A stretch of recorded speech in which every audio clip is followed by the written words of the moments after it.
Welcome back to Critical Angle. I'm Drew, and I'm here with Jace as always. And we're both got some change in geography and where we're sitting and where we're doing some new landscape behind us. So maybe we'll matches the motif. We got America on your side, and we got hunting on my side. And that's it, baby. What else you need? Two red-blooded Americans trying to get some hunting done and make a business at the same time.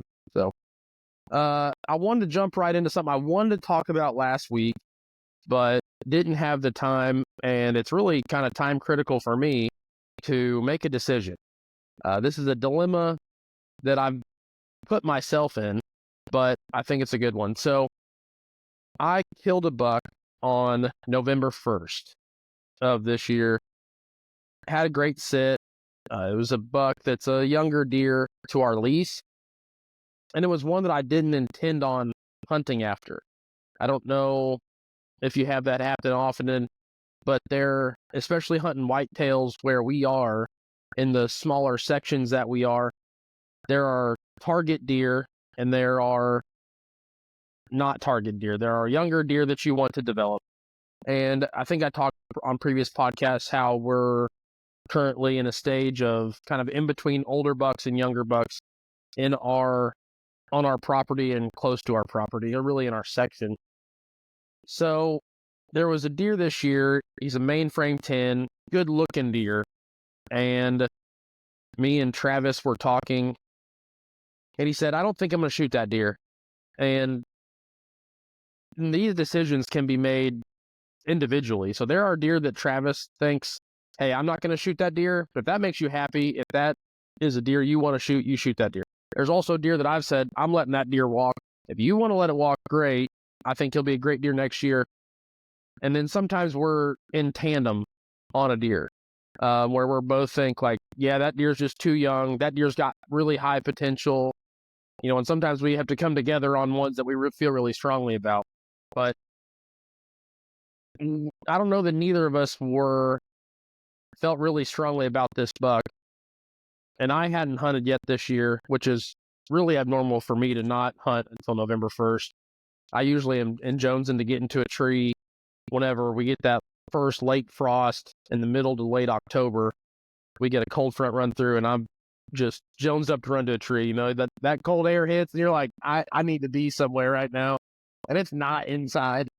But for whatever reason, business, work, kids, family stuff, I just never, and partially the target deer, we really didn't have a target deer this year.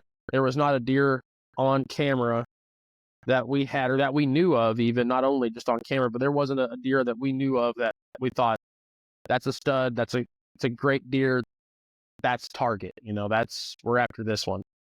And that's pretty common for people in our area to have target deer rather than we just go hunting. A lot of people in our area are trophy hunting, are hunting for big bucks, and then also meat hunt later in the year, because our seasons are long enough and there's plentiful amount of deer that you can meat hunt the last 2 months of season and fill a freezer with no problem. But I told Travis about this deer. I verbatim said, I'm not going to shoot that deer unless he gets to within 10 yards. Then he might get an arrow. So I said, I'm not going to hunt for that deer, but if he gets to 10 yards, he might be in trouble. He was well within 10 yards. Yeah. It turns out he was nearly 10 feet. And so it was a great hunt. I watched him come in from 200 yards pretty much. He got to about 160-ish yards.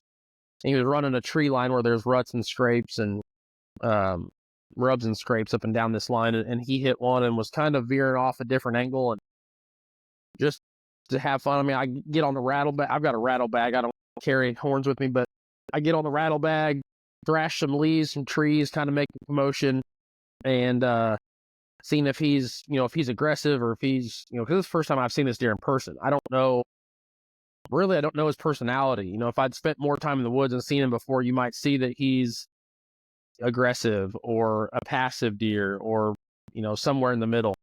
But he seemed fairly aggressive. He come running out, pulled up, and he just meandered all the way to the base of my tree, watched him 160 yards, that entire distance, come straight to my tree. Should have no chance of catching my wind. It was the perfect hunt. Like he was in the right spot, followed the plan to a T. He had the wind was coming up bedding, so everything encouraged him to come towards my area. Once I gave him an excuse to come my way, he should have been safe where he was, except that I was sitting there. And so at 4 yards, at about 50 yards, I said, all right, if he gets here, I'm going to shoot it. If he gives me a very good shot, I'm going to shoot him. I was not interested in taking a 37, 45-yard shot. I wasn't too interested in making a long shot on him. I said, if he gets here, I'm going to make a good shot. And he just kind of kept meandering, and my bow is in my hand, but I had not drawn. And he gets to probably 30 feet and looks the other way, looks up the hill, which I thought was a little bit weird. I pulled back, and he meandered on, just creeped right up underneath me and was quartered away, and I let it go, and it was a great arrow. It was perfectly placed. He bundled up in 40 yards. It was awesome. That being said, he's not quite the caliber of deer that I would mount or get a shoulder mount on. And so I have a really nice cape. I had him caped out and had made deer sticks and jerky out of the rest of his goods, because I'm shoot some does for burger and sausage, and kind of the better meat we'll save and take does for. But I have him in my basement, in my deep freeze, and at one time had told a friend of mine, if you need a cape, I've got a cape. He's always kind of looking for a cape, knows a guy who can use them or whatever. And then I kind of had a revelation that I should use that cape. How often do you come across a cape? It's just not that often are you going to get somebody to kill a good deer and then say, hey, I've got a cape for you to use. So I had a deer that I killed last year, this deer above my shoulder here. I don't know if I can give you a little better angle of him. Not great camera work here, but that was an 8-year-old deer that we called Sticks from last year. That was just an absolute boss of a deer. He was the big dog on campus. He was heavy. He was I mean, other than having an awesome rack, the rest of him, I mean, he was just a big white-tailed deer. He was the boss of the area. He was the bully. And I was fortunate enough to get him after chasing him for 2 years. So refresh my memory. How many inches was this year's buck, and what's Sticks' score? Sticks is 138. Not a huge deer, really. Another deer I have over here is 145 and looks relatively the same, and I've got another deer that I'll show you in just a second that breaks 150. And then my first ever bow kill is right above my head there, and it's in the 120s. But Sticks was actually, so 2 years before I shot him, the neighbor has his sheds, and with a typical spread of like 16 inches, 17 inches, somewhere in there, he said he would have scored low 170s. So Sticks was definitely on the decline and had been for a couple of years whenever I shot him. He'd been pretty sought after in our section of hunters. Everybody knew about him. He's not shy of cameras, and he wasn't shy of getting out and pushing bucks and does alike. So I mounted him not because he scored super well, and not that score matters when I'm mounting a deer. I'm more so if I kill a big mature deer, like that's the trophy. If I can kill a 5 or a 6-year-old deer, even a 4-year-old deer is tough to find around here sometimes, but especially a 5, 6, 7-year-old deer is a trophy to kill. To me, everybody kind of has their own opinion, but this deer we know was at least 8 years old from the sheds that the neighbor and I, and the pictures that we have. I've only known of him for the last 3 years, but he's got sheds of him clear back to when he was 2 years old. So I'm not thrilled with the taxidermy job on this deer. There are some things about him that aren't quite right that I can't get over, that maybe nobody would ever see or care about. His rack sits a little more elevated. His main beams sit a little more elevated than they did in real life. And his ears set a little bit farther back on his neck than a normal deer should. I mean, compared to the other mounts that I have in the room, his ears look awkwardly a little bit far back on his neck. And then his left eye has no eyelashes. And it looks like it kind of got screwed up at the tannery. So, and that's why he's facing the wall. You know, this mount, this angle, this form is really meant to show you the inside of the deer. He would be sitting on this wall behind me facing into the room, and right now I've got him kind of faced into a corner because this is the only side worth seeing at the moment. The other eye is just kind of tough to look at because it has very little fur around the underside of it and has no eyelashes at all. And so it looks very different than many of the other deer that I have in here. So that's just where he sits. But so I have this cape, and I could remount this deer with a cape off of a 3.5-year-old deer, which is the deer I shot this year. We think after I killed him, we thought he was 3.5 and not 4.5, which we try to kill nothing but 4.5-year-old deer, but it happens. It's happened to everybody. I'm sure it's a tale as old as time. Excitement will grab you, and you end up doing things that, you know, maybe you should do. Maybe the excitement alone is what makes it worth doing. But man, as far as trying to, I just want to stop you right there. And I apologize for cutting you off, but no, go ahead. Man, I know you guys take a lot of pride in managing your herd. You take a lot of pride in growing nice mature bucks. You do a lot of work to get nice bucks hanging on the wall.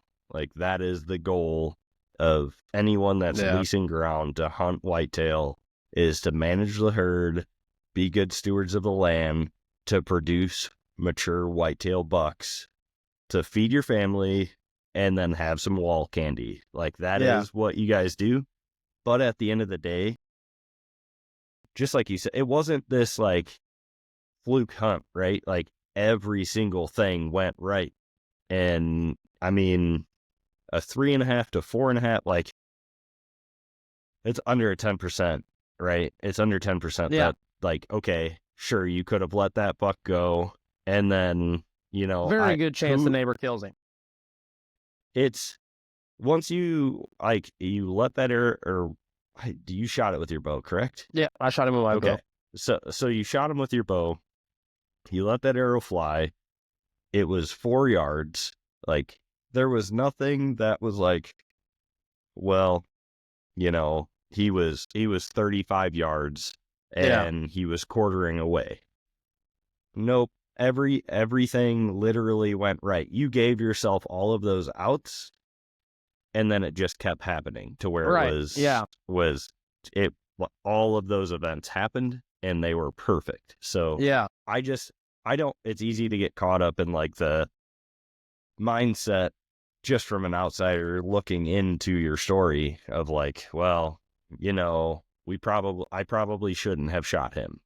But at the same time, like, you got snack sticks, you got jerky.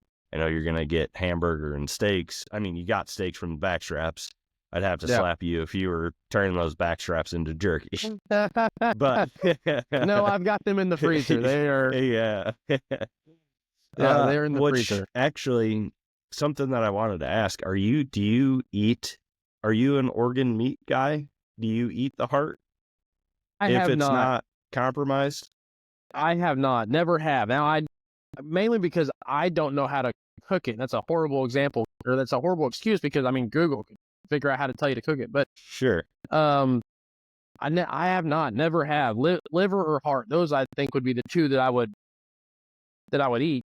The others, I think I may have some resistance on.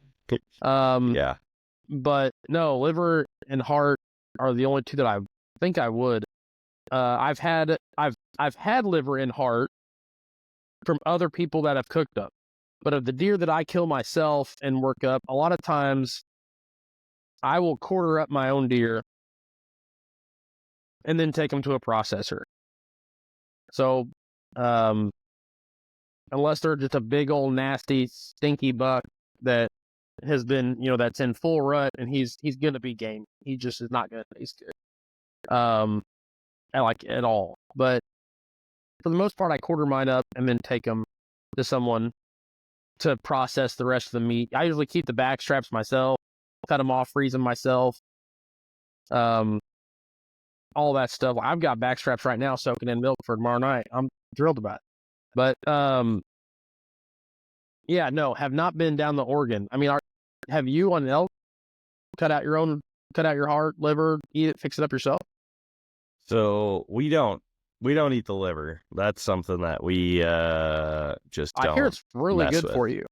It's just super healthy for you. Yeah, I mean, it's right, organ meat. That's the whole thing of like organ meat, the heart, the liver. I've even heard of people eating the stomach, doing like stomach chips. So like that's a little crazy for me. Yeah, I know. I'm not to that level. We don't. I'm the only one that eats heart. Laura doesn't really care for it. The kids will eat it. Last year on my mule deer, I did like a coffee whiskey rub on it, and it was pretty good. We didn't have it with anything. I just made it to try it, to use all of the meat that I could, except the liver and the stomach. But this year, on the four animals we harvested, we did take my mule deer, but we did not take the white-tailed elk or Laura's mule deer, just because I'm eating it just to try to be a good steward and use as much. I also don't eat tongue.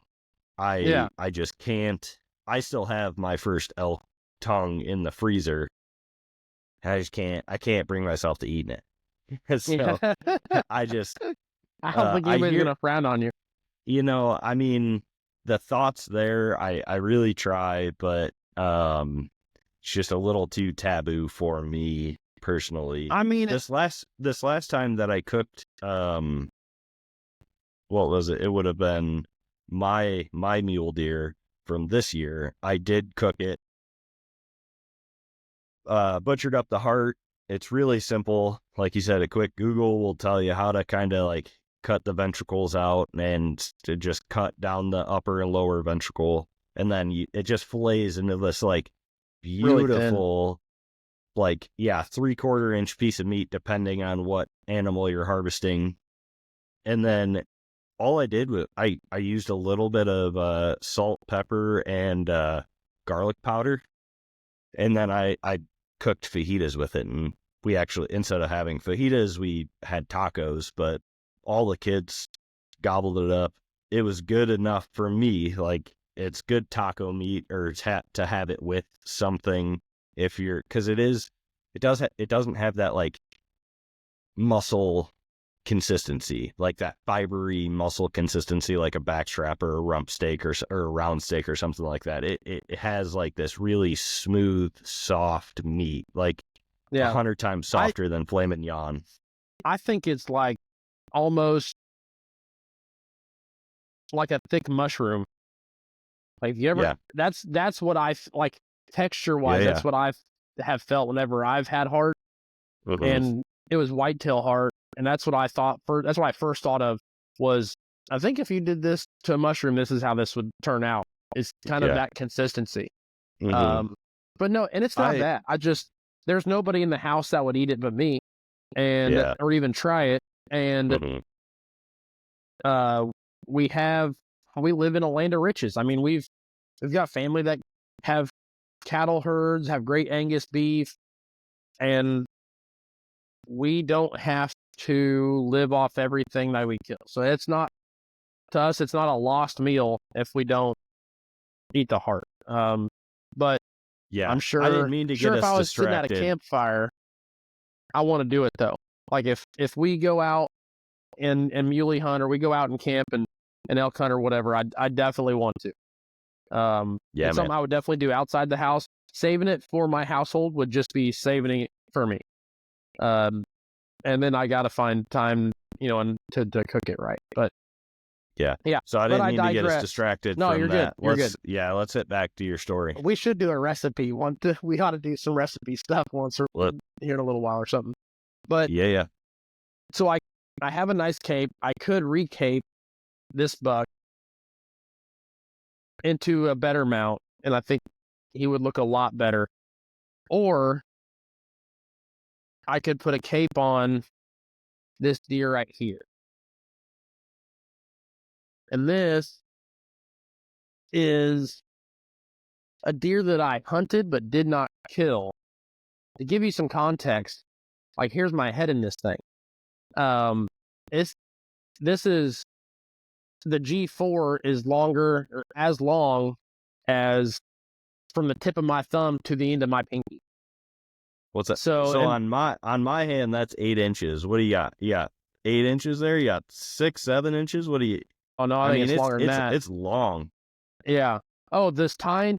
Yeah, this tine from where you're supposed to score it from midline to here is probably 6 3/4 or 7 as a G4, and this G5 is. So for the audio listeners, can't see it. Yeah. We're and that don't know what a G4 is. So we are talking about from the tip of your pointer finger to the tip of your thumb in like the hang loose sign. That's what we're referring to. My span is about 8 inches. Yours is about 7. And that's just what a quick reference to what we're looking at here. So I'm gonna have to measure that and find out what that is. A friend of mine, that's how he scores deer. Kind of old school, but he's like, within 5 minutes, I can score your deer to within 2 inches, and his is 9 inches. He's got big hands. Holy shnikes. He's 9 inches from tip to tip. But dude's got some paws. But this is a banger of a deer. This one side is an 80-inch side, and that number is kind of significant to deer hunters. Like if someone said this deer has an 80-inch side, that's a monster. Right, but he's not a typical deer. He's a non-typical. Correct. This other side is injured. And so even though this side here is just the most beautiful side of a deer I mean, they just don't get any better than that. Yeah, it's real pretty. But, if he was symmetrical, he'd be a 12, it'd be a symmetrical 12 and score almost 190. Yeah. So, or maybe more. I mean, this is an 80-inch, well, he'd be 160 plus spread, so he'd be almost 180. 80 inches did include his mass. For a minute, I didn't know that. For a minute, I was mistaken, but yeah, so he'd be almost 180 if he was symmetrical. But he's not. He got injured. And so he's actually only 151. This other side's 30 inches smaller than his other side. So, hey man, I would love to shoot that deer out here in Montana. This is a banger by anybody's definition. This is an awesome deer. This is a deer that I hunted consistently for a month, and really longer than that. The research started. I got a hold of pictures of this deer on it in August. And throughout the course of October and November, I had him over 17 days, but the best streak that I had him on one camera, 17 out of 21 days. 17 out of 21, so. Yeah, but he was purely nocturnal, but visiting this camera all the time. He lived just, I think, about 500 yards on the other side of the fence. He lived on the neighbor. What's the age of that deer? Do you guys we have a rough idea? Yeah, we thought 5 or 6. He's either 5 or 6. So, but so this deer was actually taken on the same farm as my other deer that I have mounted, and it is off of my grandfather's farm. And so if you didn't shoot it, how do you have the Euro mount of it, or is that a shed? No, this is the Euro mount. That is him. This is him. Okay. So I have pictures of him, and I hunted him all those, I hunted him all that month. And opening weekend of rifle season, I left what was a really good deer that my dad shot that next morning. But opening weekend of rifle season, I decided, well, I'm going to go hunt this deer because, I mean, why wouldn't you? The deer that my dad shot, also 151 inches. It was a mainframe 10, great deer, awesome deer. We think he was a 4-year-old, but regardless, I told Dad, here, you go sit in the magic tree out behind. This is a property south of his house, and I'm going to go over to Granddad's place and hunt this deer. And if a doe gets him out in the daylight, I'm going to be thrilled. I mean, a lot of people knew about this deer. Where this deer was specifically was around a lot of crop field, a lot of cornfield, and not a lot of places to hide. So he's living in little draws and fingers off of these crop fields. And he was pretty well known. There was quite a few people in the area that knew that this deer existed. I don't know that anybody had him as often on camera as I did. I feel like I was really close to his home, but knew because he was nocturnal all the time that I was not that close to his bed. So, and I think he's just an older, smarter deer that wasn't going to do a lot of moving until night. And because of the terrain that he was on, it's very exposed. And so unless he wants to totally leave that section, and wander off a mile or 2 miles or something, he's not going to get to better terrain that would be any safer than what he has, as long as he's just smart and moves at night.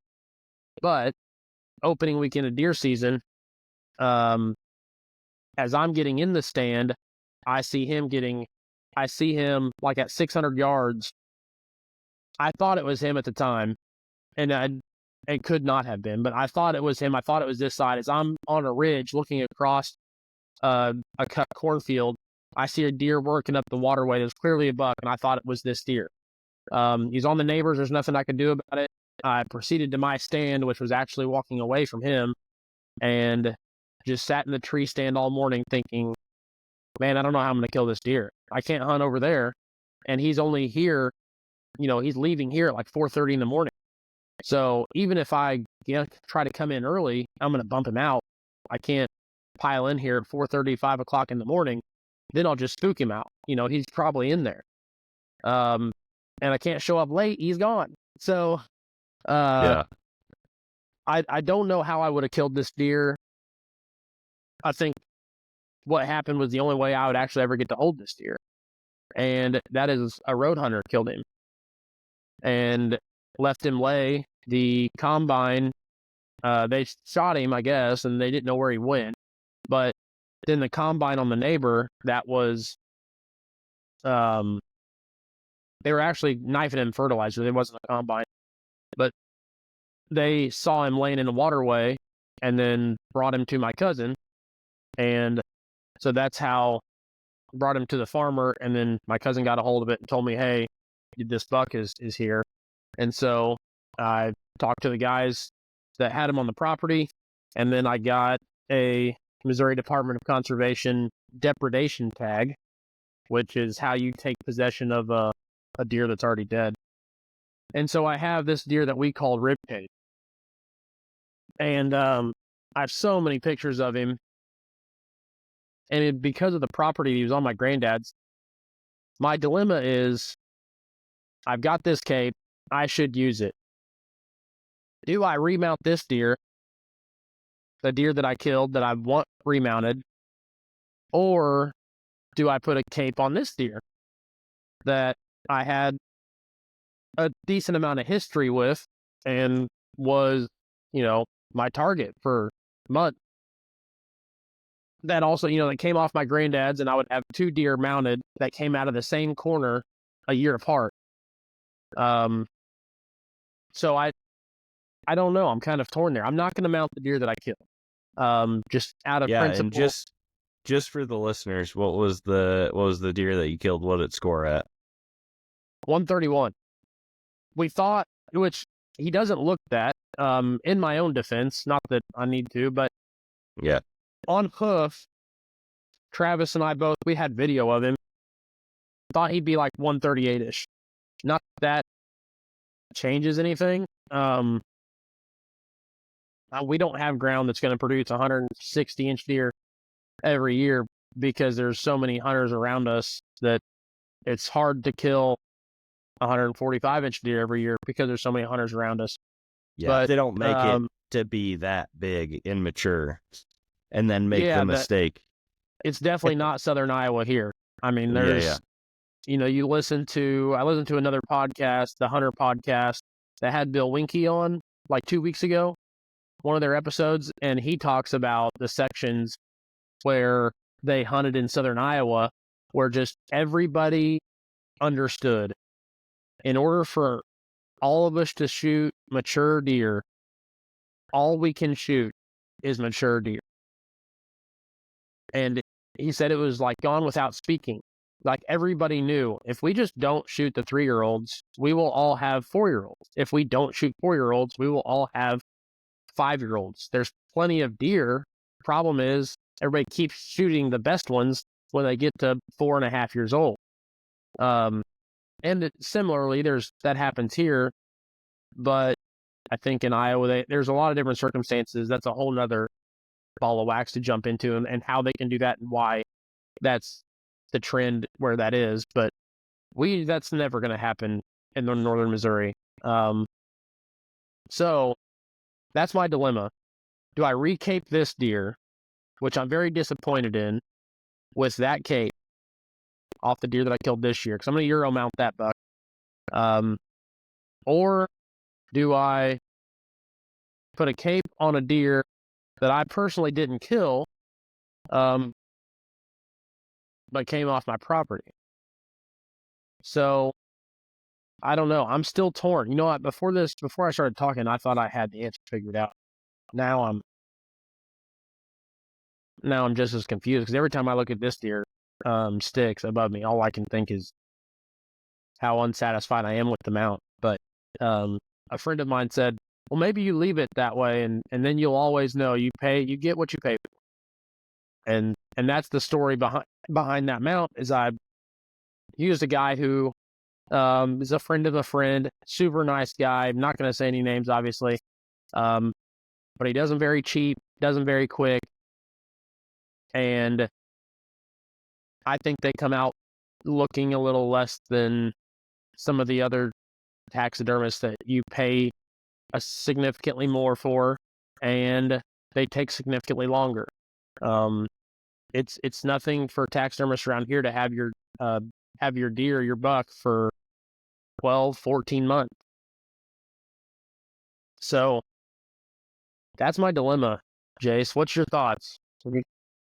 Dump them on me. Man, I don't know if you're going to like it, but when you were first telling me to use a cape on a deer that you didn't shoot, I was like, no, I don't like that idea at all. But as soon as you told me how that deer was harvested, where it was harvested, and how much time you put in to harvest that deer with just good ethics and sportsmanship, now I almost feel like that buck deserves to have that cape. Not That I I know, mean, like it's like life again. I, I feel like, I mean, don't even get me started. Like, there are times, sure, where I road hunt because it's a little slow. The critters are pressured. They're up in drainages. You're putting on miles on foot, or you could cover twice as much road hunting and glassing. I'm not going to shoot anything from a road and Yeah. put a bad shot on something. So I kind of want to play devil's advocate on road hunting real quick before we get back into that. But so there is a time and place for road hunting. I'm not going to discard that or act like I don't do it. But what Not where I'm I at. will, I will, well, okay. And that's the difference of They're very territories. different. Yeah. They're very Yeah, different things yeah, here. Here, road hunting is not like road hunting is how you kill coyotes here. You know, we drive up and down gravel roads till you hear one, see one, or whatever, and then sure. you either chase them in your truck or get out and lay your gun across the bed of the truck and you know bring the fire. But that's how that deer was killed. Was somebody out a truck window shot that deer and left it.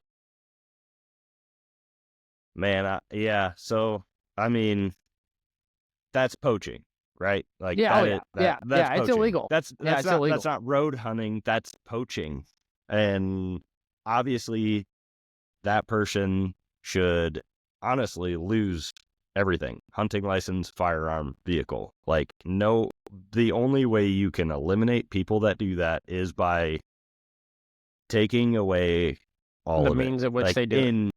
in my opinion, it's harsh. I understand, but that's obviously not someone that can use their brain and understand, hey, here's a consequence for, and then like I'm fired up about wasting all of that meat. Like all of that meat is coyote food. You know, we Yeah, were just talking about wasting organ meat, the taboo meat, liver, heart, stomach, like the stuff people don't even think about buying at a grocery store, you know, that yeah. they're throwing away. So, all right, I digress. I think you got me fired up on that. Okay. Calm down, I, sir. I think that you should, if I were you, I would cape, ribs because that thing is, it's He's sweet, a just like tank. you said. He's a banger, man. That one side, man, like I got lost in that left side before, like it took a couple of minutes before I even realized that right side. And even that, like that right side, I mean, there's just so much to it. And look at the brow tine Yeah, on that right side yeah, though. Like that's yeah, it. He's a cool buck. So I yeah. think if you And he's a could, fighter. I've got pictures of him fighting deer. Like he just did it right. I mean, just right in the middle of my plot that I made with a freaking weed eater. And I mean, like with a weed eater and a 2 foot wide DR mower. For those who are familiar with these things, they're like little brush hogs that you walk behind. I mean, and I walk. It's probably I don't know, 800 yards, 900 yards down to where I would cut that plot every year, and it's work. And it turned into exactly what we made it for. It became a spot in the draw where, not out in the open, but protected by the draw, deer would congregate and be social.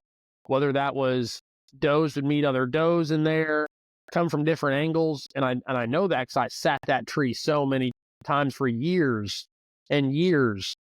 Um, that deer literally meet up there and then seem to like look around at each other, and then they all walk out in the field together. And people that don't think deer are social animals or that they're just willy-nilly out here running around, it's not true. I don't think that's true. From what I've seen in the woods, I think deer know who each other are and um and congregate kind of accordingly.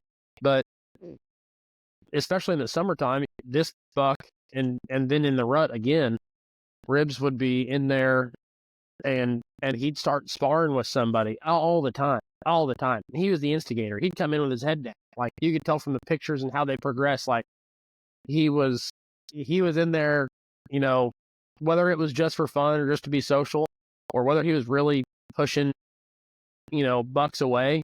But he was a fighter, which was cool to see in the pictures. I'll text you some pictures of him, and he's more impressive on hoof. Like, you see him alive with that side on, and you're like, holy crap. And I mean, it's hard to explain in words, but picture's the only thing that, you know, you can really do it justice. And that's why I think I could put a cape on that deer and have that feeling again. You know, like, man, that's awesome. And I don't know, that corner it'd mean nothing to nobody, but where that means a lot to me. It's where I killed another deer the same year that my grandma died and they had to sell the farm, and haven't hunted there since. And I'll probably never hunt there again. I've talked to the people that own it currently, and they've got a big family. They've got a big extended family that lives close by, and they all hunt that area now. And they were hunting this deer whenever I was hunting this deer. So how many acres is it, and what do we need to raise to bring that back? Because I'm into it. Yeah, it's prime. It's prime time row crop ground. I think. What are we talking? 10,000 an acre? That, I don't know if that would buy it. I think that'd be close. 7 years ago, they sold it for around 7,800 an acre. It's a 150 acre section, 150 acre block, and or 157, 153, somewhere right in there. But I mean, we can get creative. I mean, just kind of segueing into the business aspect, you know, we could get creative and get this thing bought back, you know? Yeah. Especially since it's family ground. I know, right? I would love to have it back. I will say, it went to a good family, and now that family who owned behind Granddad and across the road, like, they're growing their family ground kind of the same way, on the same ground that my granddad grew his family ground. He had over 1,000 acres at one time, and then as he got older, he sold sections off, you know, sold a piece here and a piece there, this, that, and the other, and then just due to some family stuff, they ended up selling all the farm ground after Grandma and Granddad had passed and divvied it up. So it was, hey, here's your inheritance. There's no bank accounts with money in them. There's, no nothing. There's, this ground is what we worked hard to acquire and farm and make a living on, and they sold it all at the end of it and said, here's everybody's check. Yeah, and I'm not laughing because it's funny. I'm laughing because it's not today's view of, like, here's your inheritance. Here's $1 million worth of money in a bank account that you can just go and blow. No, it's here's my blood, sweat, and tears and everything that I've done throughout my whole entire life to acquire all of this property, all of this seriously super rich and soil with natural resources all over it, from oak from beautiful whitetail bucks. Like, you have everything you would ever dream of having on this ground right here. Here you go, kids. This is what I worked for. So that's what I was laughing just at, like, well done, Grandpa and Grandma. Like, you guys, you know, like, I aspire to be that. You. Absolutely. And that's the goal, is to, at some point say, here's everything I've worked hard to give you guys, and now you guys don't have to start from zero. You get to start from, here's property that has revolving income.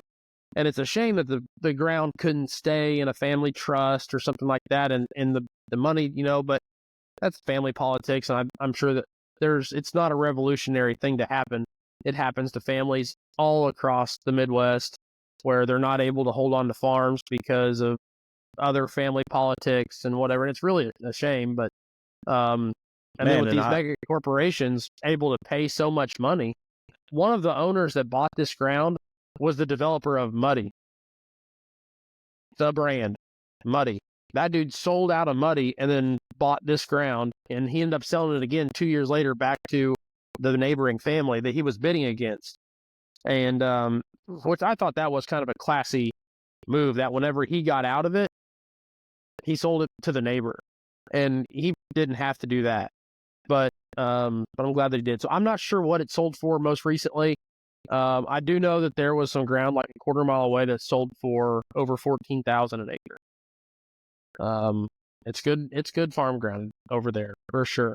But yeah, well, I appreciate your input. That's kind of what I wanted to know.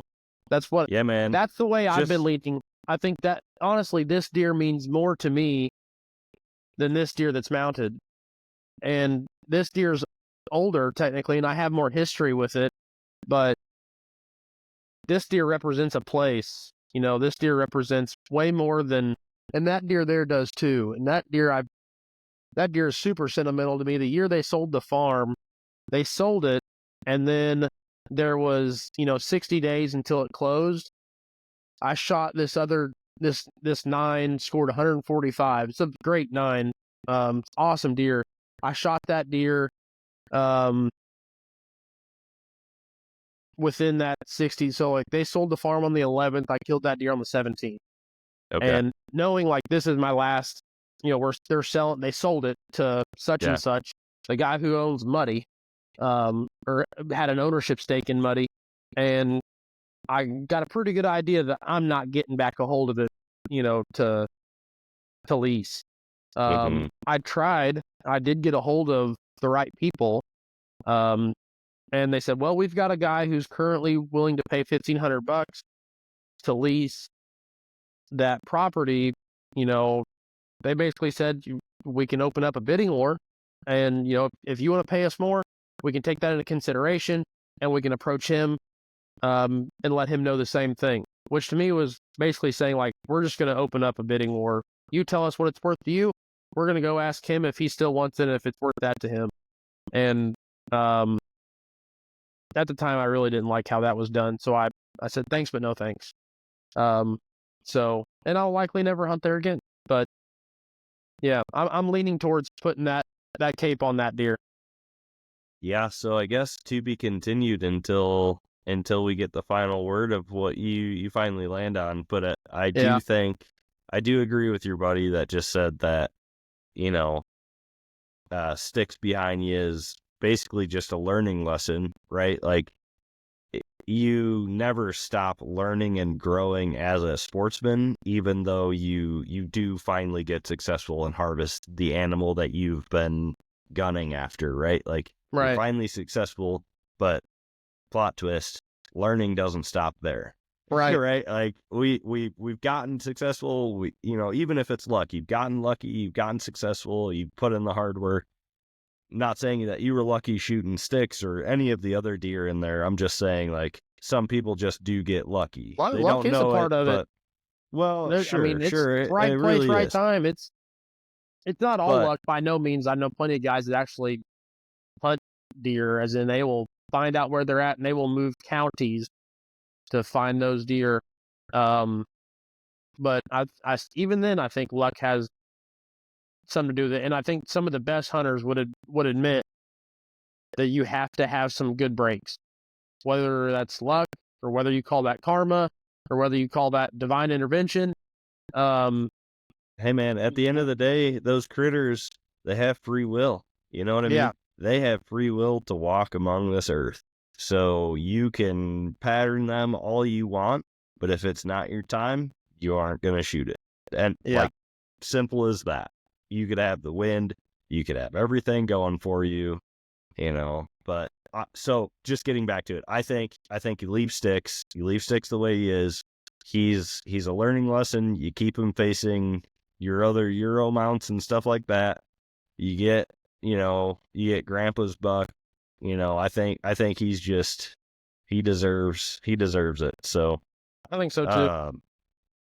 Anyways, thanks for bringing that up, man. Not that my opinion means much, but I'm glad you wanted to ask me there's a about lot it. of history behind that, and it's a very long-winded way to be like, what deer should I put on the wall, which is kind of a spoiled thing to think. Well, if But you just took the it's really been shortcuts, controversial for me for weeks now. I mean, yeah, this deer's like, I need to be getting this thing to a taxidermist. It's sitting in the freezer, and it needs to be done. And I've just been mulling it over.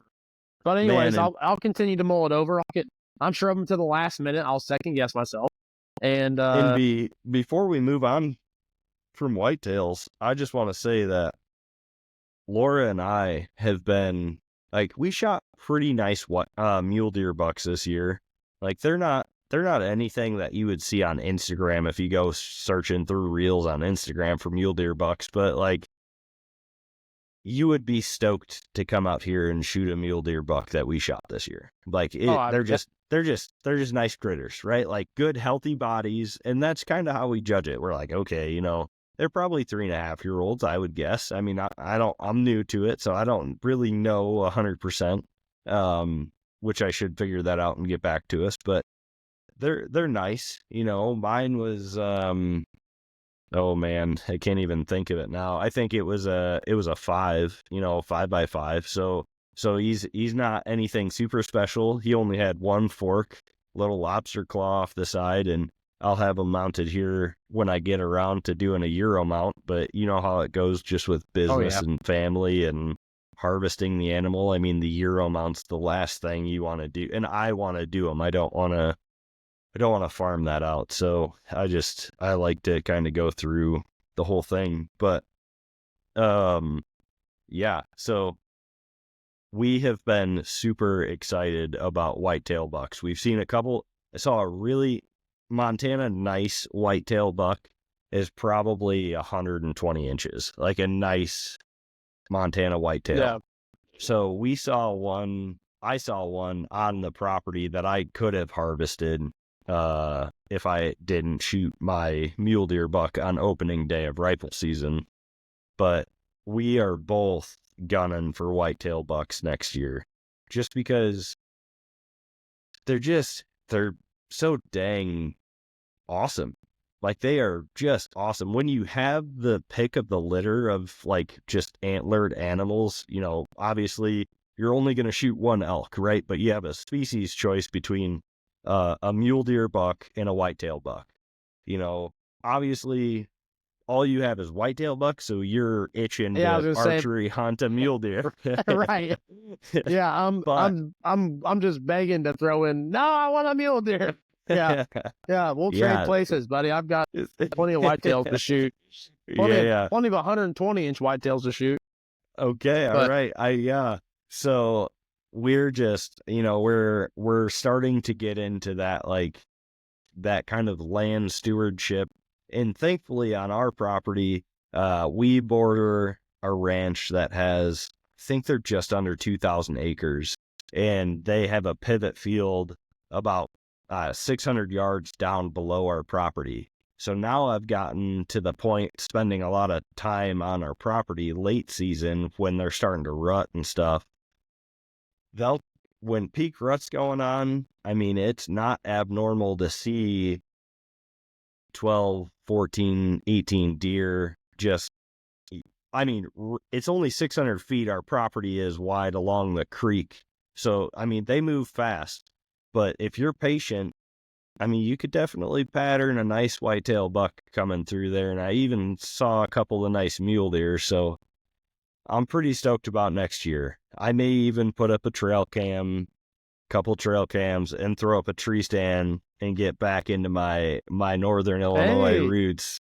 That's what I was going to say. I was like, man, if you got a good draw, I know it's really not your style out there, but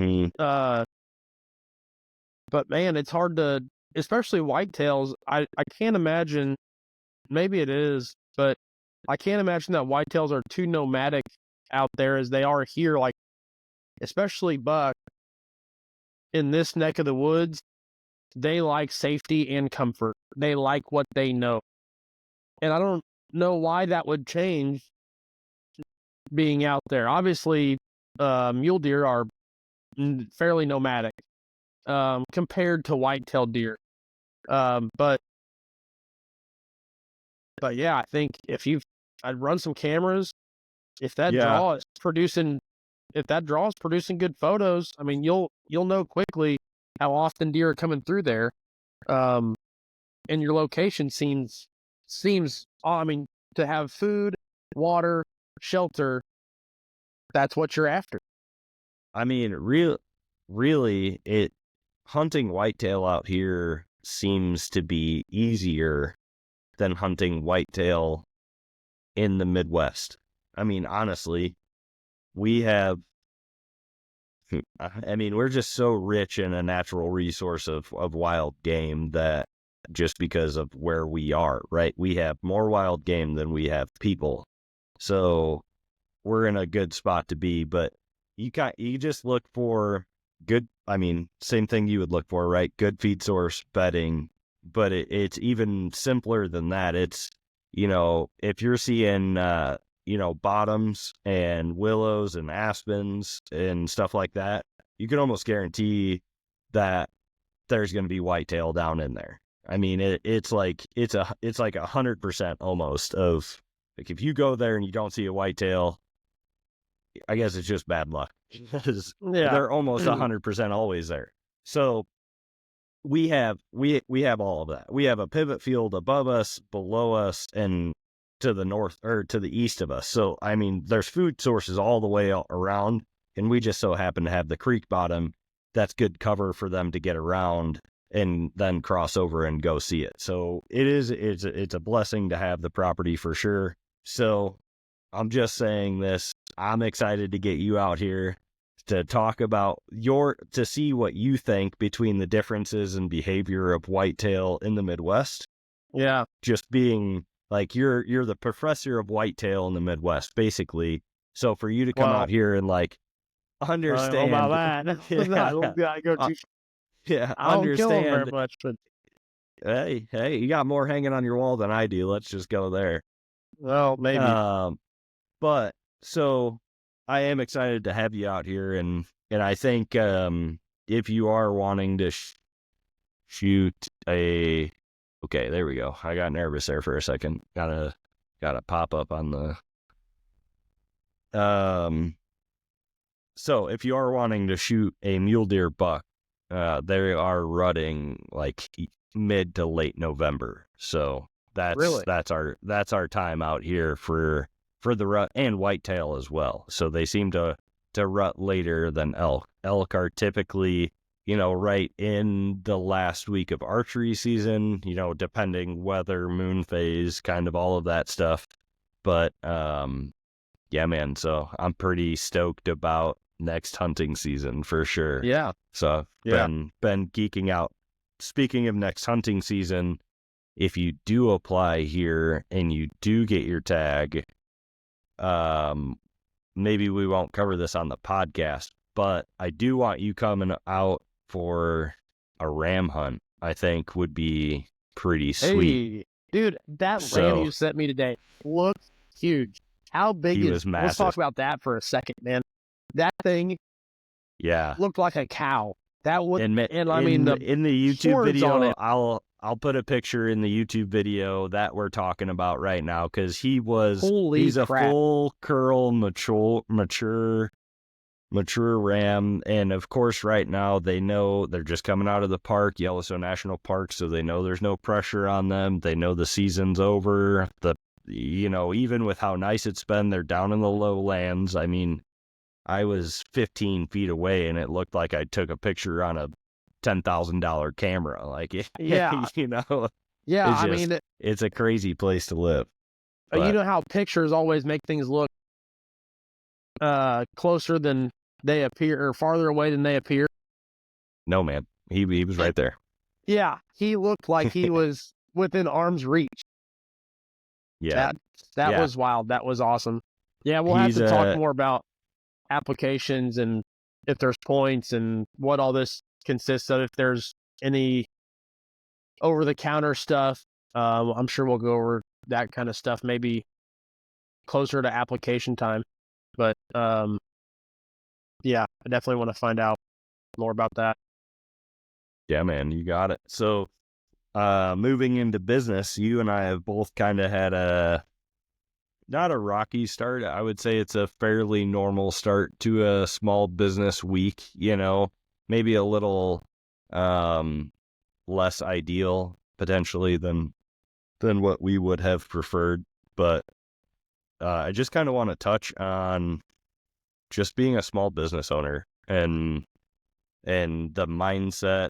And, I called you this week. We had talked a few times this week, just kind of as like a, hey man, I got this going on. Like, what do you got going on type of deal? Not as like to be each other's cheerleaders, but just to kind of vent to someone that understands what's going on with 3 kids, a wife, a small business while you're trying to put food on the table, literally. And, so Drew and I have both lost a few jobs, which is just the nature of the beast running a business, and which, even though it's the nature of the beast and you have to expect you're not going to win them all, or even if you have won the job, it doesn't mean anything until the job is complete and the check's cashed in your account. Sometimes people's word just aren't worth anything, which is super unfortunate because I don't know about you, Drew, but I still operate like, hey man, if I shake your hand and I tell you I'm going to be there, we might as well have signed a contract because you're scheduled in my book. I'm not looking to fill that week. We're there. So maybe you could start off, Drew, just telling us just kind of what you had going on earlier, and then I'll kind of touch base and go from there. Yeah, I operate that way too. I met with a guy this afternoon. I try not to go measure jobs on Sunday, but it's just kind of unfortunate. I just couldn't avoid not meeting the guy today because he couldn't meet yesterday, and we're going to go work out of town. But anyways, I go and measure this job, and same thing. We talk about it. He likes the price. We shake hands. That's done. That's a done deal. That's how all my stuff is. Once, like you said, once we've shook hands, we're a contract. I'm going to do your work for you. And I'm going to stay in communication with you. That's not always can I stay to that same exact day that we talk about at the time I'm measuring it, just because weather plays a problem. And some jobs move faster than others. So, the average job for us takes a day or 2 days. We'll get onto larger houses that take 3, 4, or 5 days. But for the most part, most of our jobs take 1 to 2 days. And so the schedule needs to be pretty full for me to be comfortable with how much work we have. If I'm not scheduled out, 2.5 weeks or have enough work on my to-do list for that I think would take care of the next 2.5 weeks, I get a little nervous. But especially whenever those next jobs come into play, I'm texting the guys I'm going to's house and saying, hey, I'm on the job before your job. It's looking like I will be there Monday. It's looking like I'll be there next Tuesday. So I always have next week planned out. Saturday, for example, this week I met with a client and said, hey man, this is what I got going on. I got this job on Monday. It's supposed to take 1 day. Could take a day and a half, in which case this moves everything back 1 day. Then I've got this other house that we're going to be on for 3 days, and then I should be here at your job on Friday of this coming week. I will know for sure by the end of the day Monday if I will be at your place on Friday. And so that's that. There's all there is to it. I'm not going to try to weasel a job in before his job or bump him back, take advantage of whatever. That's just how I operate. I tell people once we shake hands, once I get to go ahead, once whatever, here's where we are in line. And most of the time I'm never more than, 3 weeks out. So we had one of these jobs that I had talked to the guy months and months ago. Last year, we actually spray foamed his cabin, and he loved the work. We have mutual friends. It's a cabin I've gone to for deer camp before, actually, that he ended up buying years later. But we seem to hit it off, have great personal connection, a lot of similarities. He's not far from us in age, and he's a self-doer. building his own house, and it was our house to spray. Apparently, I'd given him some numbers, and he was, "Yep, your job's yours." Can't say that I actually like formally shook hands after I gave him the number, but it was definitely the job was mine to do. And I had him on the schedule, and I told him what my schedule was. He said, "Hey, I'm ready. When can you get to me?" And I said, "I'll be there Tuesday of X week." And he said, "Okay, sounds good." I was hoping it could be next week. It's like, "Well, I can't. I've already made promises to these other people. I can't just bump them. I can't just throw them away." But he's like, "Okay." So time rolls on. We get through that week's worth of work. I text him and say, "Hey, I'm still looking at Tuesday, Wednesday, whatever the day was. I'm looking at that day to be there. I'm going to come drop trailers the day before." And this is the day, 2 days before I was supposed to be there. And he says, "Oh, hey, sorry, man. I already got it taken care of." Got his whole house spray foamed by somebody else. I'd spur of the moment, I guess. So I was, it hurt. It's personal. It feels personal. I know people think it's business and it's money and it's whatever else. But whenever you're the one that has your hand in it all the time, and you're the one shaking hands, and you're the one making the relationship and making a connection with your clients, which I do regularly. I mean, I spent an hour and a half with a guy today, not even really talking about his project. We talked about how he built his house and how he's doing X amount of work. He's a bricklayer and so many other things. We talked about, he's got 4 generations of bricklayers in his family. And we just talked about heritage and legacy for a long time. And so we've built somewhat of a bond over that. I'm sure we're not blood brothers, but it was more than just a, "Hey, how's it going? I'm gonna measure your house. We'll see you next week," or, "Hey, I'll see you in 2 weeks. I'll email you numbers. See you later," kind of deal. And that's how I operate. I feel like I want to have that relationship with clients. I like knowing people. I like meeting people. I like knowing people's story. So 90% of the time, I want to stop and talk to people about more than just what their project is. Especially whenever I feel like they're like-minded or, hard work. I mean, it's obviously everything's different. People you just aren't going to click with, but especially if you get that feeling, I like talking to people. And so this is one where I've gotten to know the guy, and I've started to get to know his circle of friends, and our circles kind of start to overlap, where a good friend of his is going to be in this guy's wedding, is a guy that we play golf with, and then we went and did his spray foam project, and this, that, and the other. And so you start kind of drawing all these connections, and it's a very comforting feeling like you're working with friends. And then it's, "Hey, by the way, I got that taken care of. Sorry, we'll catch you later." It's like, man, he had kind of a bigger, I don't like to say a bigger spray foam outfit do it, but kind of so. And yeah, it kind of hit personal. And then the very next day, a very close friend of Carrie's, not a very close friend of Carrie's, but a very close friend of Carrie's dad, was for a month, "Hey, you guys are going to do my work. You guys are going to do my work."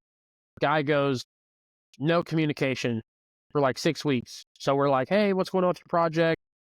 Where are you at?" He goes, yeah, I'm going to have you do it. I'll call you. He calls. He says, "Hey, can you guys be here next week?" Well, no, I have next week scheduled out. Unless it's like kind of our non-busy season or like the springtime, or, very rarely do I have next week empty. I mean, I'm trying to keep busy with work. I can't make money unless I have plans. So, he said, "No, unfortunately, I can't bump the guys from next week." Same thing. I said, "But we'll be there the following week or the end of the following week." Carrie calls him back like 4 or 5 days later. "Hey, we're looking like we'll be there Thursday. That work for you?" "Ah, man, sorry, I already had somebody take care of it." And it's like, man, 2 of them in back-to-back days, 2 good jobs. I mean, it would have been $15,000 in revenue for us. And that sounds like a lot, but, we need $9,000 of revenue a week just to do what we need to do, pay all of our bills. So to lose $15,000 worth of work that we would have done in a week, we did lose some profit, but you lose the ability, to feel comforted. And so I was down. I was pretty down about that. As you know, obviously, like we talked, I just felt like I got kicked in the ribs twice, and yeah, so that was tough. And fortunate though, we rebounded just fine. We called some other people that we had planned on, we had in the funnel, and we got jobs moved up, and we filled that time. And then we've been bidding jobs and talking to people, and we're still full. So, I, like you and I said, whenever we talk on the phone, I feel like you don't always get what you want, but I feel like the Lord gives you what you need. And we wanted to do those jobs, but we're not going to do those jobs, and we're going to stay busy. And we're continuing to be busy right now. Anyways, that may change down the road, but right now we've got jobs, and they may not be the jobs we thought we wanted, but they're jobs that pay, and some of them are good jobs. Some of them are better jobs than ones that we lost. So one of them specifically, for sure, is a better job than one we lost. And so I guess find a silver lining. But man, whenever you're down, I'm sure this happens to everybody, maybe not just business owners, but you get down on something about work like for a couple days in a row, and you start questioning why you're doing this. 100%. I mean, you really, and it just like, you made a couple of really good points that I want to highlight. Just this last one specifically that doesn't have to do specifically with business owners, but yeah, if you string a few bad days together, you lose a sale at work, or your boss is riding you pretty hard, or, you name whatever you want to, and it's just like, man, this week sucks. Like, why do I even work here? Just like, so it's owning a business and running a business is, Instagram has totally wrecked the perspective of everything, right? The grass isn't always greener on the other side. Don't get me wrong. I love the 3 months of running my small business 100%. Self-employed life, like I absolutely love it, right? The stress is still there. Money stress is still money stress. Time stress is still time stress. But at the end of the day, like I really enjoy it. But I still see where when I was an employee getting stuck in the same, have you ever heard of it's called an Oodle loop? So I don't think so. Okay. So it's basically, when you get stuck in a thought process, right? And you're just thinking about this one thing, and it's just kind of replaying in your head, and you're like, okay, maybe I can do this, and this is how it's going to play out. You're just kind of daydreaming about a process and a whole thing. And until you break that loop, that thought process loop, it's how you, like, that's why I called you earlier this week, because I was like, man, I just kept thinking about those jobs that I had lost. I just kept thinking about, like, okay, maybe I should send out one more email and just say, like, I'll do it for 10% less than what I gave you just to fill this bid. Like, offer ends at the end of the day, just because that client has gone cold turkey. Like, trying to get a response, trying to figure out where, like, was it my price? Was it my communication? Like, was it my presentation? Why didn't I get that job? At this point, I'm just reeling to try to figure out why I didn't get the job. You went cold turkey. I got no feedback after you got my proposal, so I have no idea what's going on. And that's my worst fear. Like, I do not like lack of communication. So my Oodle loop was just going in that negative manner of, like, man, I'm about to do this job for free. Like, what's going on? And that's when I called you, and I was like, yeah, hey, like, what? Yeah. What's up, man? Like, I need I need some time. Like, what do you got going on? And then you, of course, were like, hey man, I'm going through it as well. So, but just going back to like, sometimes, I feel like some people back in what feels like a previous life are, they kind of look at me. We moved across country. We sold our dream home. I left a cushy, pays enough job. Laura was a nurse. She left that. Like, we moved out here to nothing. I mean, not nothing. We moved out here to a rental home and a salary job. So we moved out here to something, but we didn't own anything when we moved out here. We started this business, and now people see the grass is greener on this side, right? Of just like what's on Instagram, but it's not the day-to-day stuff. They don't see that, hey, I lost $145,000 worth of work this year. Like, that you thought you'd have. pushing that I mean, it's a learning lesson. It's definitely a learning lesson being a new business owner. Like, don't count your eggs when they're not in the basket, brother, because you will be very disappointed until that check is cashed. Like, you're like, people's word in this market do not mean anything. Until you have that contract signed and they are bind, you do not have anything. Yeah. And I don't have contracts, but it almost makes you like, I never really understood the drive behind a couple of previous employers of mine. I've been fortunate to work for some fairly smart guys that were super hard workers, both of them super hard workers. And the grind don't stop ever. And even if their plate was full, they would act like they had not enough work to keep their employees busy. And one employer specifically would have 30 plus employees. And, as a project manager and an estimator and someone who has my thumb on almost everything in the business, I am sitting around like, we can't possibly take on any more work. We can't possibly, what are we bidding jobs for? And I would constantly question, like, we don't want that job. That job's not for enough money. We don't want this job. We want that job, or this, that, and the other.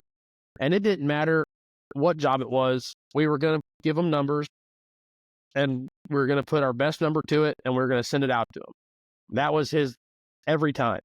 Whether we're busy or not, here's our number. Now, schedule, whether or not we can get to you, that's another story. We'll worry about that if you like the number. And he was one to continually to pile on work and to never say that too much, never say I've had enough. He never wanted to say we've got enough. And he's been in a long time. He did this through 2008, did this through the recession. And he goes, man, you think you have work until you don't. And you never see it coming. You almost never see it on the way down, like, we're not going to have enough work in a month. No, it looks like you're going to have work. Optimism, something inside you distort your vision of what's going to happen. And you may have enough bids out there and you think we're going to have enough work. He said, I've seen the bottom fall off of that so many times. And I had not experienced that too much on the spray foam, like with my own business very much, but it's definitely happened. There's been times where I thought we're booked up for the next 6-7 weeks. And then a project or two falls through just like this. And suddenly that's 4 or 5 days worth of work that I don't have. And you got to scramble to fill that. And you got to hope that, you can fill that. But it's, the TikTok and Instagram make everybody believe, and people don't help themselves. I know plenty of business owners that have no problem touting around their brand new trucks or brand new equipment. I've one specifically here there. I know it just comes to my head immediately, but it's like, it's December. We all understand what's going on. Whenever your Snapchat or your Instagram or your Facebook is 2 new skid loaders and old stuff getting traded off for new stuff, And not that I'm not happy for them. I'm super happy that someone in our community can do that, because they also help the community. This business specifically also helps the community. They do a lot of community work for free, and they support a lot of different functions around town, kids ball games and stuff like this. So I think they're great. But they make no bones about it that there's a new Mini and a new skid loader getting drove in and dropped off by John Deere, or whatever. And it's like, man, that doesn't sit well with me, because I just could never feel like, yeah, I'm wanting this new equipment or this new something, but I've got loans on that. That ain't mine. That is 70% the bank's probably. They've got new stuff rolling in. I'm sure they're not paying for it in cash, paying for it all in cash. They need write-offs, and so they're getting a toy with the expense of with the risk of taking on debt. And so it's a fine line, but I feel like to the outsider, all that looks like is that they made so much money that they're buying more toys. And sometimes that happens. There's there's things that we've bought that people are like, oh yeah, that's nice. That's a nice this, or that's a nice this, or oh, you must be nice. Must be nice. Yeah, that's the famous words. Must be nice. See, you have a picture of a golf course on your Instagram or something in the middle of February. You're like, must be nice. That's spray foam money. It's like, well, it's 12 degrees outside and we can't spray foam. But it's, yeah, you get the must be nices, but you never have anybody to sit with you and cry and hold your hand whenever it's March and you don't have enough work and you're like sitting there panicking. It's, it takes X amount of dollars to pay the bills. And I mean, I'm sitting here right now in our busiest time, our quote unquote busy season. And because I don't want to give off the impression like I can't take on more jobs. I would send me 10 more jobs to bid. I'd go bid them tomorrow. But we're sitting here in our busiest time, and I'm worried about March. Our jobs don't last that long.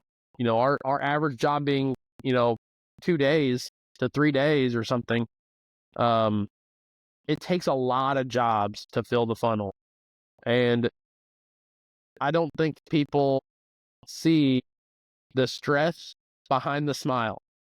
And we might have a smile on for a while, or as you're looking at that new truck or new skid loader or whatever, but nobody sees the stress behind that piece of equipment that's sitting there. And because you're buying way more expensive equipment than that I buy, but it is, it's never what it appears. I'll say that, and it's not easy. It's very stressful. There's many times that I think, is this worth it? Is this paying off?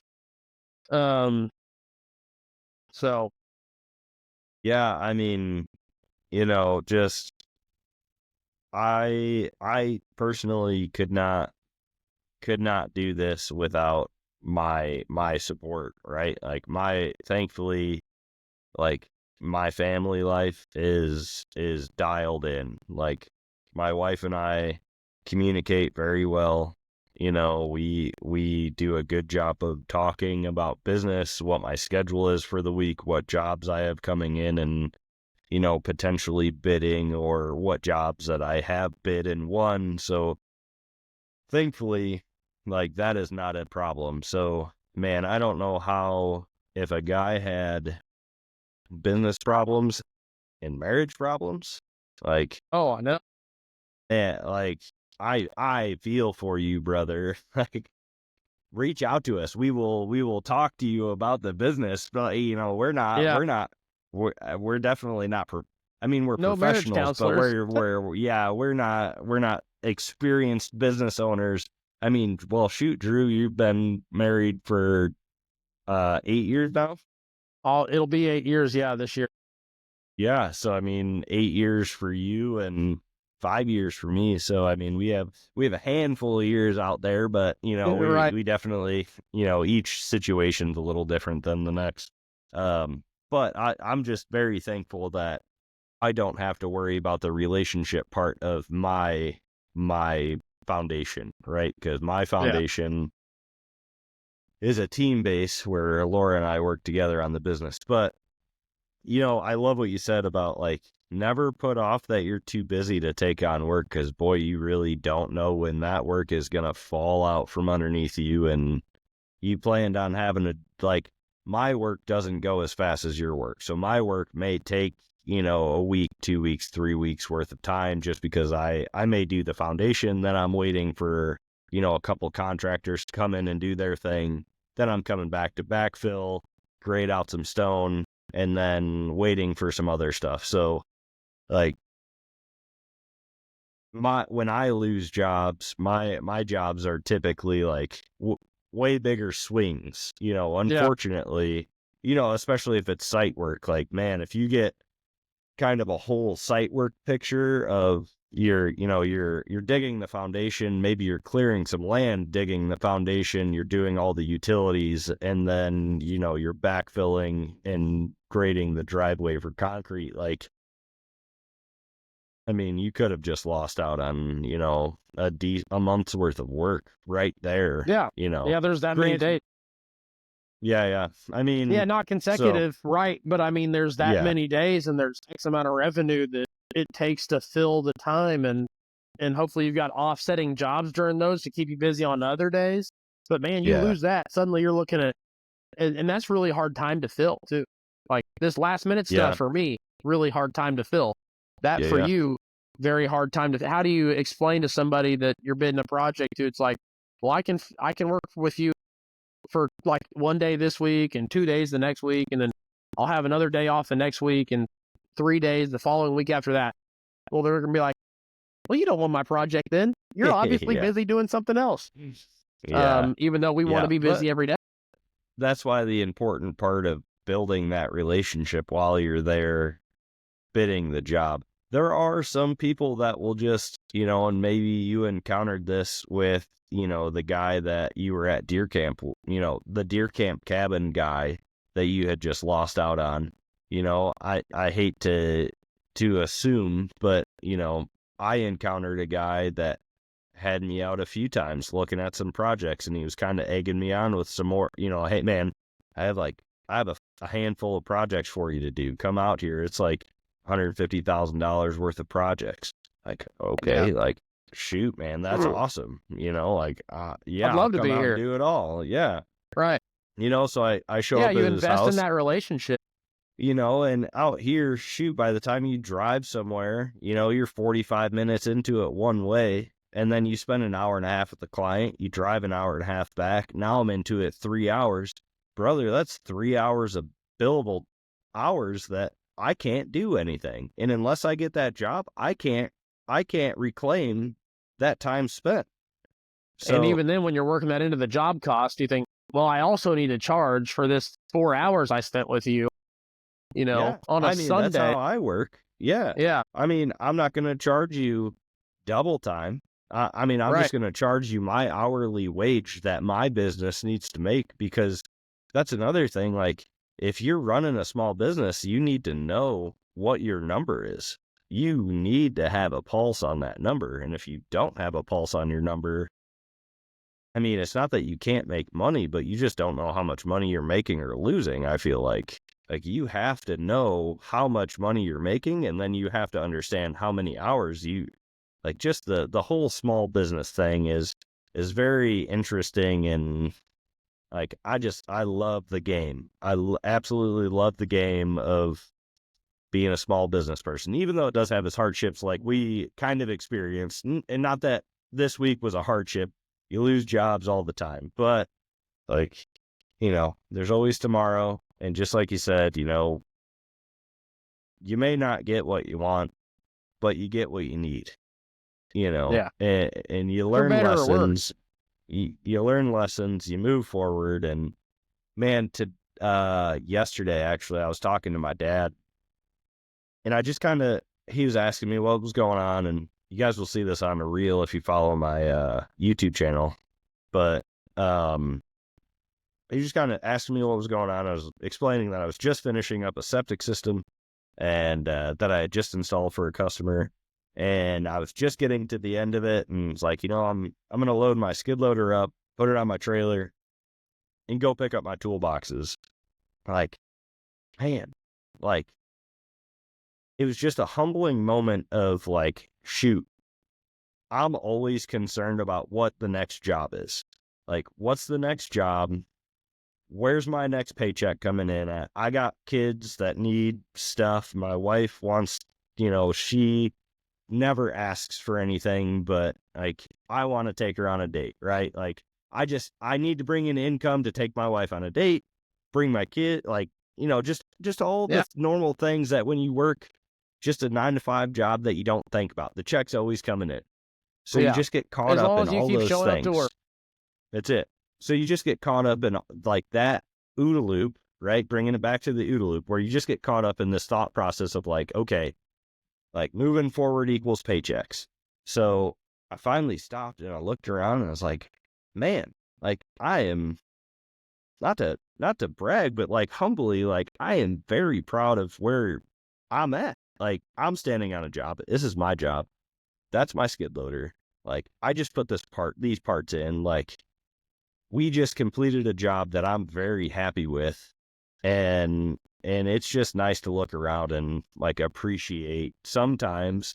I'm not saying walk around every day and say like, hey man, like, do you see that truck over there? That's mine. Like, no, that's not at all what I'm saying. That's not at all what I'm doing. I'm just saying like, you have to look around and appreciate what you have sometimes to just fill the cup a little bit and keep moving forward and realize that like, especially after a week like this week where it's like, man, I'm really feeling heavy.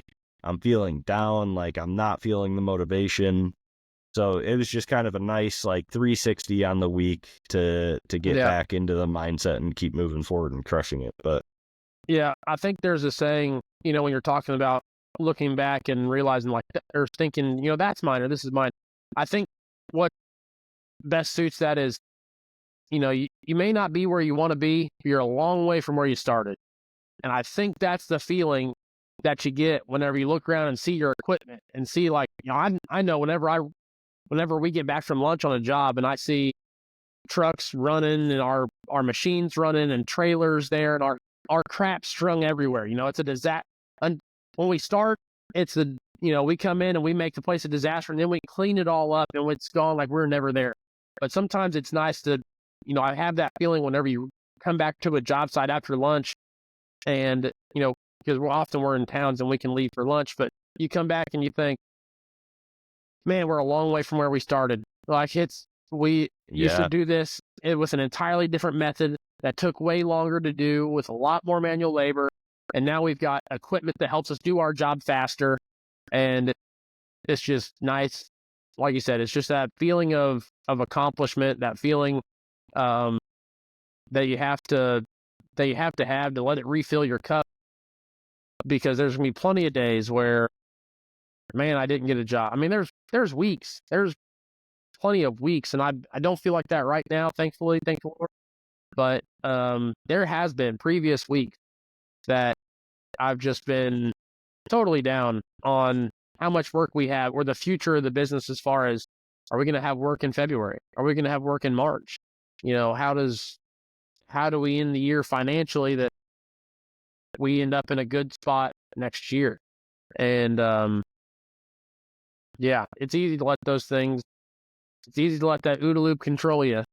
But you got to get out of it.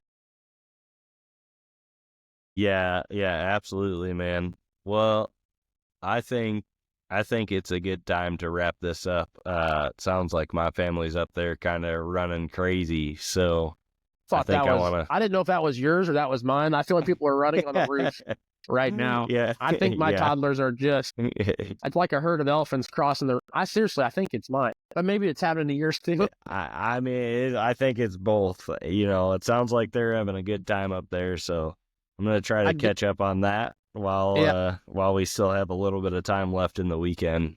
So absolutely. Before we run off, I want to talk about a segment that we're going to start next week. Kind of plays on the name of the episode, or plays on the name of the podcast. We're going to call it "What's Your Angle?" So we will be asking each other a question. What's your angle for this week? What's your critical steps for this week? What's your critical angle for this week? So it'll be a nice accountability type segment, and give people an idea on what really consumes our mind and what your worries are for the week or what your goals are for the week. So sometimes it'll be hunting related, sometimes it'll be family related, and sometimes it'll be business related. But have to tune in to find out. Yeah, and hopefully you're still with us. It'll be interesting. They probably got tired of the kid. Yeah, right. Oh man, but yeah, I'm looking forward to the next critical angle, and hopefully next week's the gear podcast. Yes, We kind of teased this week would be our gear podcast. There you are. I think I'm losing you. A little dead air there. But yeah, I was totally hoping it to be the gear podcast. I feel like I let us down there. That was, I think, supposed to be a lot of this. I was really hyped up for that because I got a few new things, and trying to get ready to go to Montana, visit Jace. So I'm either gonna have some toys to strap on my back for Montana for a long walk, or we're going to be hunting Montana. But I will be in the state of Montana in 2025. I can assure you that. But, I'm looking forward to it. Yeah. Absolutely. All right, brother. Well, let's sign off here. That's another here. one. Sounds good. We'll catch you later. We'll see you next week. All right, brother. See ya.